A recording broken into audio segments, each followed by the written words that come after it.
again, what we're doing is we're just putting that body back into homeostasis. We're getting it back to where it's like rebooting a computer. When you have a computer that's going slow, what do? They completely wash the hard drive clean and reinstate a clean slate of things, and your computer goes back to working properly. And I think we're doing about the same thing with these horses. We're really rebooting that whole immune system to the point where it's become more efficient to take out the various stresses and strains of performance. And all our horses is a pasture animal. They're usually out in the pasture grazing all day and all night, and we put them in a stall, 12 by 12 stall, 23 out of 24 hours. And that stress alone is really detrimental to the horse's immune system, but I don't think people realize how detrimental it is. But I think that's where we are helping to breach that gap. So.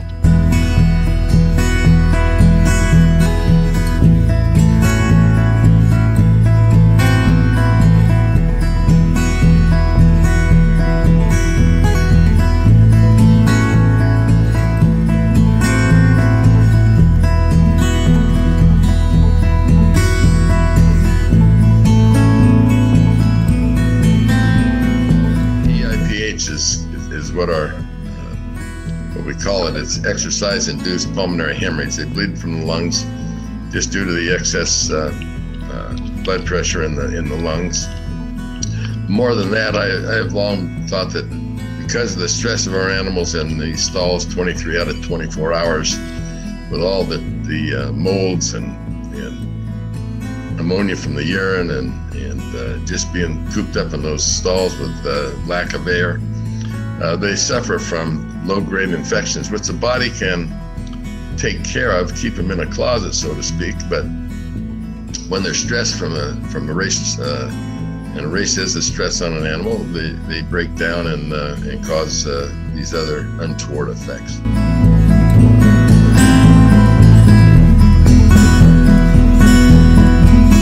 Some of these horses will even bleed working.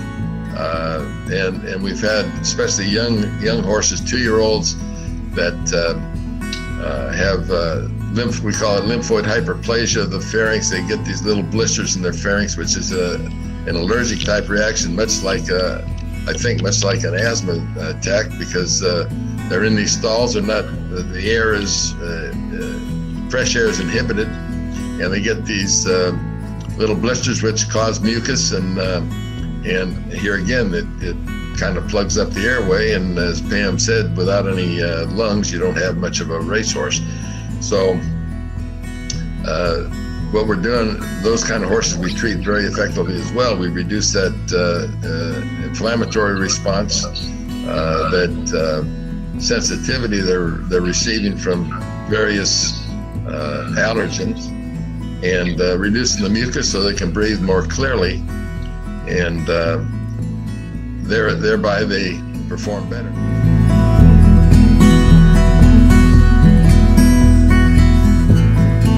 16 days we had that ulcer. It was about the size of a quarter under the epiglottis. We had that ulcer completely healed and back in training, which is really unbelievable. That filly probably under normal conditions would have taken, there's some pictures, it's kind of hard to see the before and after, but this filly would have probably been out of training for 6 months without the treatment that we gave to it, just to let it heal. And it not only healed, but it healed with a minimum of scar tissue, which is very important. And even today, horses that are going in for throat surgery, we recommend, and we've treated prior to the surgery and after the surgery, and they heal so much better. They have a lot less chance of getting chondritis, which is a problem with the vocal folds, and they just heal a lot better and quicker.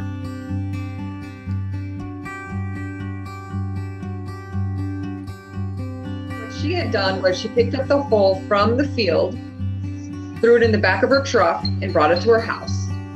And I went to her house. I treated the foal like 7 hours after, or something like that. Right about then, we started treating the foal. And just to make make a long story short, the foal progressed really, really well. I mean, even though the first 3 days, 4 days of its life, it was bleeding out its nose and mouth still, because of its elements, helps that bacteria level stay down, is thriving today. Pretty amazing results. She just snapped out. That picture of her drinking her milk in the corner. She was only like a week and a half old at that point. So she just bounced right up. I mean, I know people How old is she now? How old is she now? I want to say she's about a week and a half there, or some. She wasn't very old. Then the week. Now. Well, right now she to be broke. She's 2 years old now. Okay. Wow. Yeah, she's 2 years old. There we go. She's running here in this picture. Yeah. I mean, anybody that's been around foals and the whole birthing process is it'd be hard to find someone to say that horse had more than a couple % chance of survival at that point. Well, here she is. It looks like ready to, That's a recent ready to be broke. Yep. Very cool.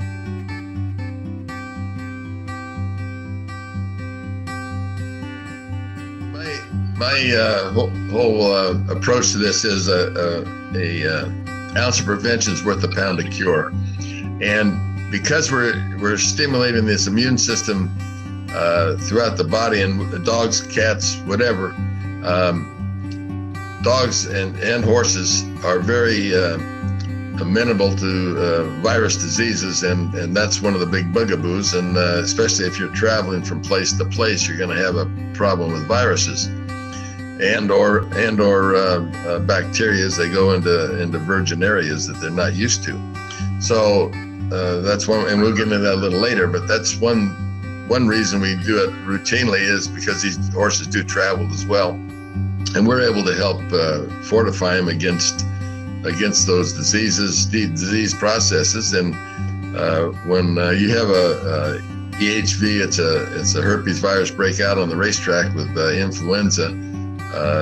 It's a detrimental thing because they start quarantining barns, and you can't race until that's over with. There's a 10-day, 2-week period, and there's a lot of potential loss there. So we're using this as not only a treatment, but also as a prevention. I wanted to reiterate, and Pam touched on it, and it's an important part about this. These animals you're talking about go to these events, they travel long distances. And the worst thing can happen is they travel to that show, and when they get off the truck or trailer, however they get there, they pop a temperature from shipping across country. I think that if you keep these horses, put them on a routine basis with the bioequalizer and then ship, you're going to have a lot less chance of having that animal come up sick at the other end of the line. And that's one of the main things we want to focus on is prevention. As I said before, we're trying to prevent those things from happening so your animal can perform at its highest level all of the time. Yeah. I think Pam has bore that out, haven't you, Pam, from your experience? And people don't understand that some of those bacteria that take your horse out, like strangles, can live dormant on a pipe for years and years and years, and all you have to do is tie your horse to that pipe, and it's compromised. And this is some way to, who wants to take a sickly kid and drag him around the grocery store and throw him in a basket? But you'll take your healthy kid and actually makes them more healthy to actually introduce them to things that their body can fight. And this just gives your body, the horse's body, a chance to, hey, I'm not worried about, it just drank out of a community trough. Oh my goodness. So I don't worry about that. My horses are healthy. I don't have a compromised animal moving, but you do have to be careful. You move your horse and you trust that these stalls are clean, and they're not. They're not. You have to be careful.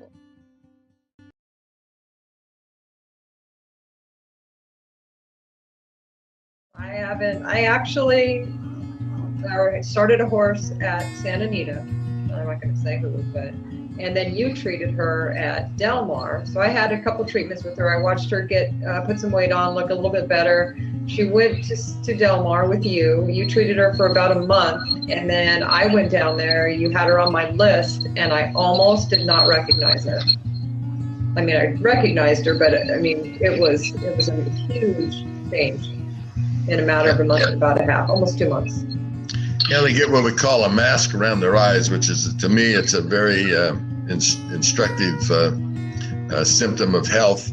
The hair around the eyes gets a darkened mask, and the skin color becomes dark, and their whole attitude looks better. They do eat better. They start putting weight on. So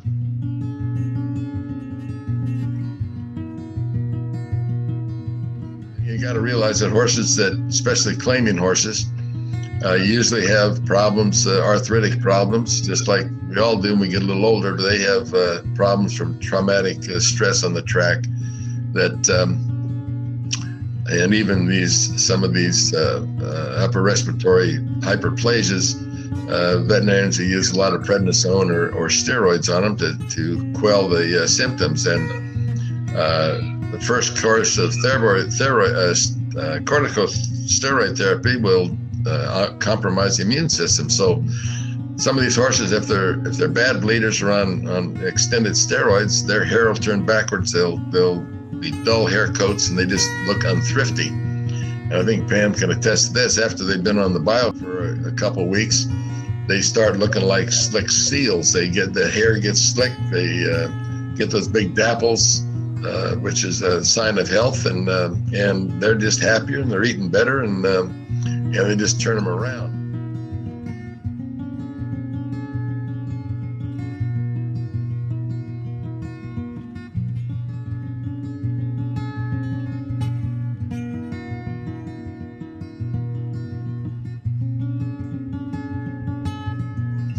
It stimulates the CD4 cell, which is a special type of lymphocyte, to be able to identify any invaders in our body, whether they be bacteria, virus, fungus, protozoa, any foreign invader. They identify. The cells then produce certain what we call cytokines. It's interferons and interleukins, which then sensitize and tell the CD8 or killer cell what this critter looks like and how to go about finding it and destroying it in the body.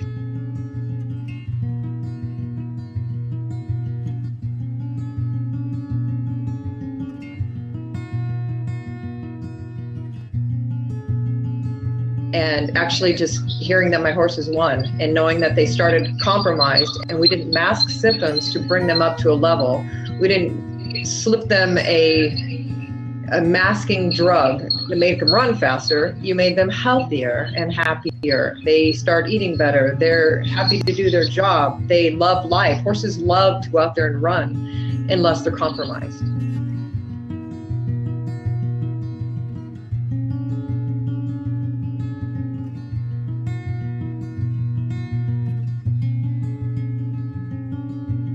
With high energy feeds, they're on nutritional overload. And that's why we see some horses tie up and other metabolic diseases that we're having. So if you can increase their health, and as you say, back off a little on the high energy feeds and get the same results, I think you're probably money ahead.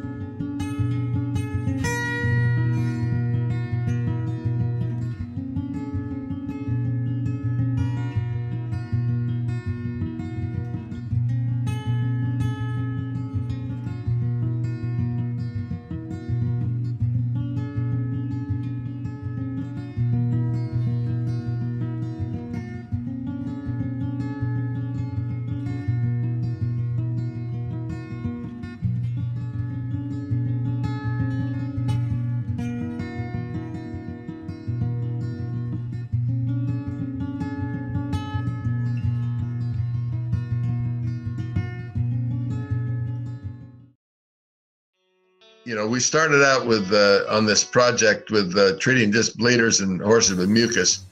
And as we've gone along and Pam has made the observations she's had and myself, we're finding, of course, these horses regenerate quicker after they run. And they also get healthier and eat better just from a preventative standpoint. And I've got 3 cases that I just want to mention quickly. We had a real severe bleeder that Pam was working on, and you and I both worked on, called Private Zone. He was bleeding 5s and was not running well at all. After about a year, we got him to the point where he's not bleeding at all. He won a Breeders' Cup race, and he's still making money as I think he's a 7-year-old now.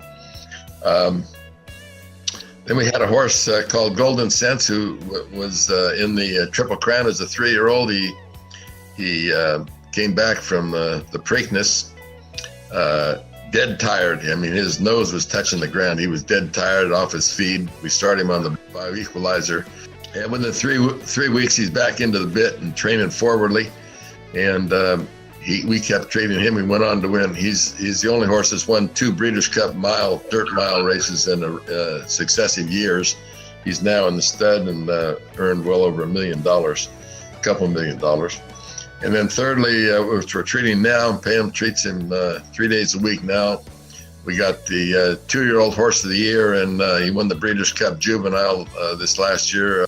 He is probably one of the early favorites for the Kentucky Derby. So this horse was a completely normal horse and had no problems to speak of. They were very serious, but the trainer wanted to put him on it just as a preventative. And I think you've seen, Pam, you've seen this horse change as well, just from the bioequalizer, from a healthy horse to a healthier horse.